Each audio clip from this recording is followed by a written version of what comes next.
بسم اللہ الرحمن الرحیم۔ السلام علیکم دوستو، امید کرتا ہوں آپ سب خیریت سے ہوں گے۔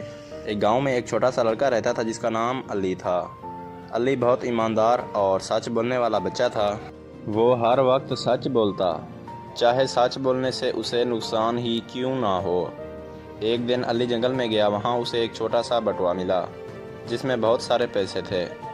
علی نے بٹوا اٹھایا اور گاؤں کے چوک میں جا کر آواز لگائی، کیا کسی کا بٹوا گم ہوا ہے؟ کچھ دیر بعد ایک بوڑھا آدمی آیا اور کہا، ہاں بیٹا، میرا ہی بٹوا گم ہو گیا تھا۔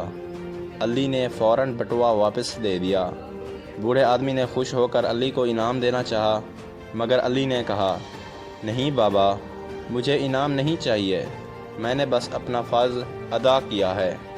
بوڑھا بہت خوش ہوا اور پورے گاؤں میں علی کی تعریف کی۔ سب لوگ اس کی ایمانداری سے متاثر ہوئے۔ مزید ایسی کہانیوں کے لیے میرے چینل کو لازمی لائک اور سبسکرائب کریں اور ساتھ میں دیے گئے گھنٹی کے نشان کو دبانا نہ بھولیں، اور کامنٹ میں بتائیں یہ کہانی آپ کو کیسی لگی۔ شکریہ دوستو۔